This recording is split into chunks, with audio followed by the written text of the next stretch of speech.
I'm Ethan, I love muzzleloading. Today we're heading to the historic Martin Station for their Virginia America's First Frontier event. This video is made possible by our channel members. Thank you. On our way to Martin Station, just picked up some coffee. Let's hit the road.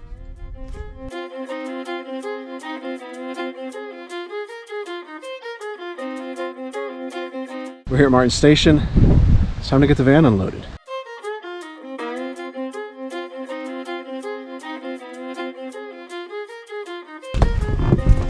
We've got camp set up now. The tent and everything's up. We've got a little campsite going here.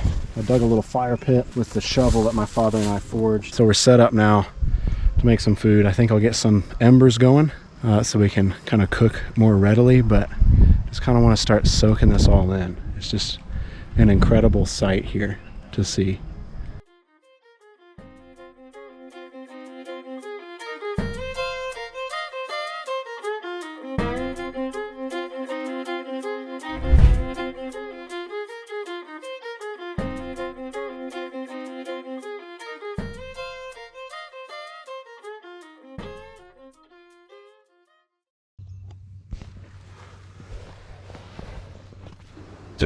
Here, Martin Station.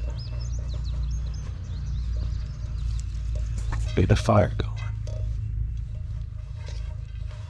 Get some coffee going.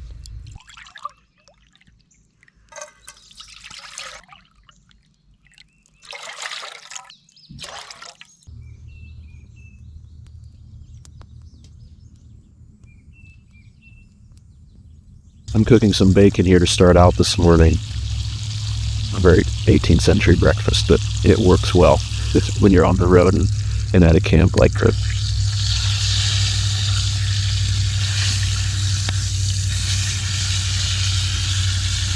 We really like it because it gives us some ready-made grease to cook with. That's why a lot of people like it, really. So we'll throw in a little strip of bacon at every meal in the kettle or in the skillet just to grease things up.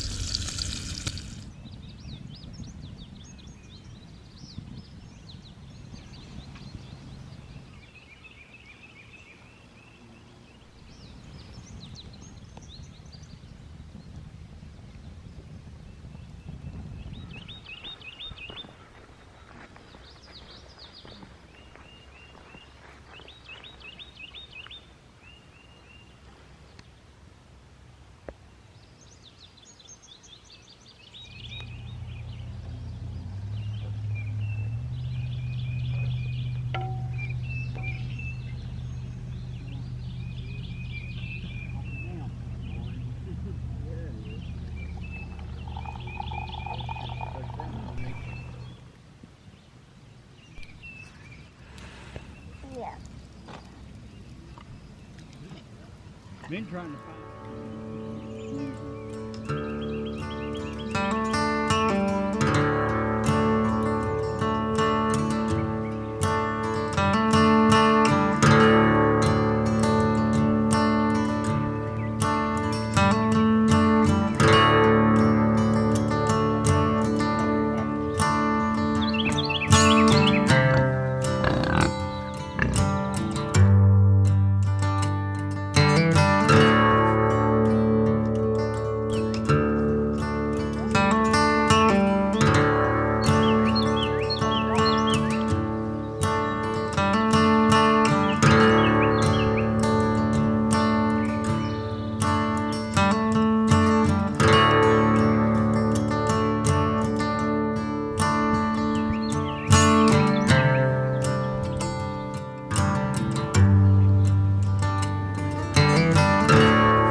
Starting to rain a little bit now, so it's a good time, kind of late afternoon, early evening, to go get some more ice just to make sure that we have everything cold enough to get home. Just got a small list from Nicole at Blue Lion Coffee, so we're going to pick up a couple things for them just to make this a little easier on everybody. Okay, no ranger on station, so we're good to go.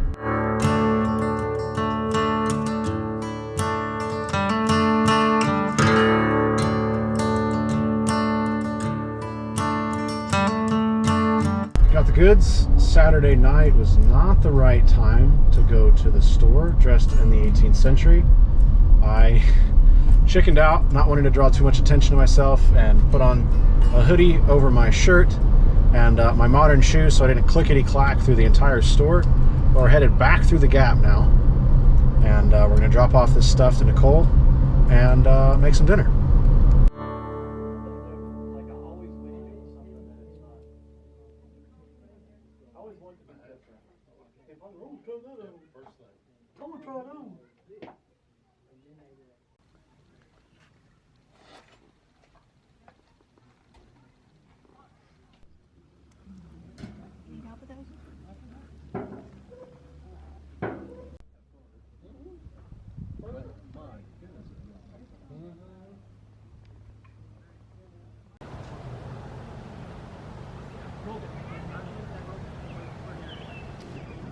Roll the tap in the road and pick it up. Well, here's the roll the tap. And the little girl found a little pail of butter.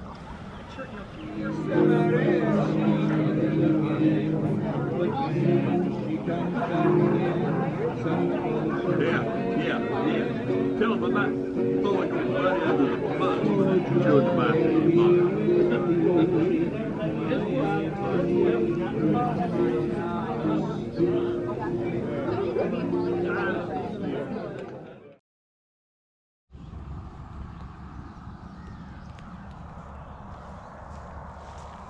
I think it got colder last night.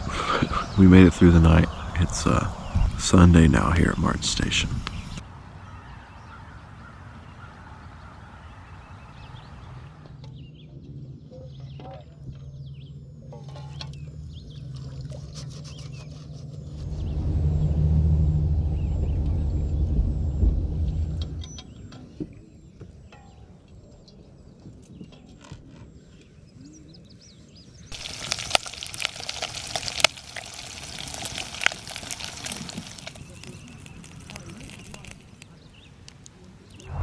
I think it might be indicative of the vast area that people come from to be here at Martin Station. But there's several camps, several larger camps here on the hill, pulling out this morning to get back on the road. Some folks saying they have a 6, 8, 10-hour drive. I think that's something really incredible when you have an event in 2024 in what people consider to be a slowly shrinking hobby. When you have those dedicated folks still driving those distances, you know, with work tomorrow morning or with kids especially, to be here and be a part of an event like this. I think that's something that many events can aspire to.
It's coming to an end, I think. It's a little bit in the afternoon. I'm not even sure what time. I haven't looked at my phone in hours.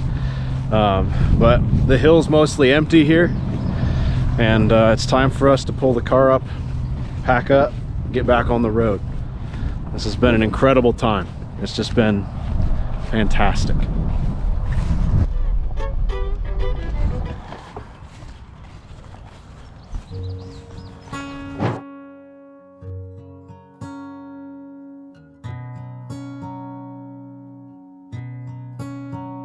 Last thing to do, we're packed up, Really like this camp because it doesn't take a whole lot to set up or break down. I think maybe 45 minutes max.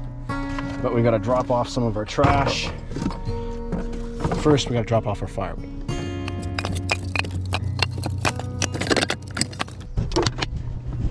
It's kind of handy. Instead of having dumpsters, I kind of ruin the ambiance, just hidden in here with the rest of the cars. There's a truck. That's nice. Now all that's ahead of us is a lot of driving. Did you have fun? Yeah. I did too. This was great.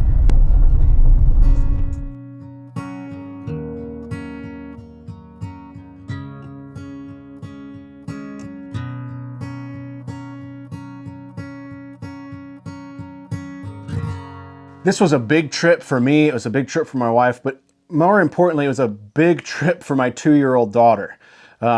This took a lot of planning, and it's something I wanted to talk a little bit about to give you an idea of the planning that we went through and the execution of it, as well as some of the costs associated with this, so that if you are a young family out there looking to do a trip like this, you can kind of see a little bit of our planning process and a little bit behind the scenes, and maybe you can start budgeting for something like this. I'm not going to go into necessarily the clothing items. I think that's something for another video and another discussion. But if you're interested in some of this behind the scenes thoughts and preparation, check out the I Love Muzzleloading podcast. By the time you see this, we'll have 2 recordings or 2 interviews with my wife about her take on it and some more of the in-depth preparation that we went through. First up, I want to talk a little bit about the cost breakdown and how we budgeted for this. Thankfully, we didn't have to pay anything to actually participate at Martin Station. One thing that's great about Martin Station and events like it, really a lot of events like it, as camp participants, we didn't have to pay anything to camp or reserve a spot at this event. We could apply, let them know that we wanted to come, and once we got that confirmation letter that we were accepted, all we had to do was show up, which is fantastic. So that's a cost that you don't necessarily have to think about. But we did have a lot of costs associated with getting there. So I'm in northern Indiana, and it made it so that it was about an 8-hour drive by the map getting there, but by the time we had to make a few stops and stretch our legs, one way ended up being about 10 hours for us. There and back was a total of about 20 hours or so, but we did break that up for our daughter, Caroline. She can max out at about 4 hours in the car, so knowing that we wanted to be at Martin Station Friday, Saturday, and Sunday, we took some plans here to prepare based around her schedule. So as many young parents probably do, we tried to plan our outset for the trip around Caroline's nap, leaving at about mid-afternoon so that she would sleep as far as we would go. We ended up traveling about halfway to Martin Station, and it lined up for us to be in Friendship, Indiana, the home of the National Muzzleloading Rifle Association, and we were able to camp there overnight in my family cabin, which kind of cut down on our travel time, and it cut down on our travel cost as well. So, you know, if you're out there considering a trip like this and you need to multi-day it, think about an affordable campground or camp spot where you can hang out and cut down on a little bit of your travel time. That next morning, we woke up and hit the road. This would have been Friday morning. We stopped and got some breakfast at a local diner before chugging along, and we ended up getting about 2.5 hours or so that first morning before Caroline needed a break. We took a pit stop for lunch, walked around a shopping center that was near the interstate, and then got back on the road. So in total for gas, I ended up spending about $120 on 3.5 tank fill-ups. I like to set it up so that when I am close to my destination, I fill up my gas tank so I have enough gas to get as far as I can away. It's just a family preparedness thing that we've always done. In total, we were out for 5 days, with 3 of those days actually being at the event. You could condense that if you wanted to, but really the 5 days, the extra travel days, since we could make that happen, made the trip a lot more comfortable for everybody. Food costs are another thing. Food prices are crazy right now.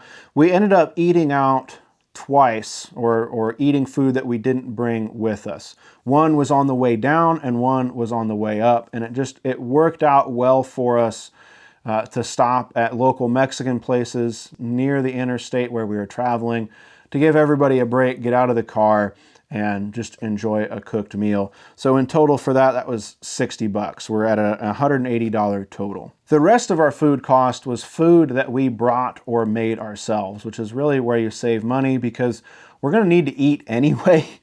And by bringing the same kinds of food and the same kind of ingredients that we normally eat, which just happen to be simple meats, vegetables, and a little bit of carbs and grains and bread, we were able to bring a lot of food that aligned with 18th century ingredients, as the Deerskin Diary would put it, but with a little bit of our modern taste and flavor. So really, those 5 days of groceries isn't an extra added cost to our budget because we'd still be eating those. So realistically, I think, as far as I've added things up here, around $200 to $250 for us to get out and go on this trip. In the end, we had a fantastic time, and it was really money well spent for us from our perspective. Martin Station was an incredible setting, an incredible park, and had an incredible family atmosphere. Before I could even get the van unloaded and camp set up, Caroline was already going around visiting our neighbors and making new friends. I can't recommend this enough. If you want to learn more or you're still not sold on getting out and getting involved and getting active with an event like this, shoot me an email, ilovemuzzleloading@gmail.com. I'll answer whatever questions that I can. You can also leave them publicly in the comments for the video. That way other folks that might have the same question as you can see my answer, and maybe we can get a conversation going about some of the hurdles for young families getting into living history, getting into muzzleloading in general. See if we can get some more folks attending these events. Once again, I'm Ethan. I love muzzleloading. Thank you so much for watching. I hope you enjoyed this kind of new kind of video for us here. I'm interested in playing with it a little bit more. But as always, let me know what you think. Thank you so much for watching. We'll catch you next time.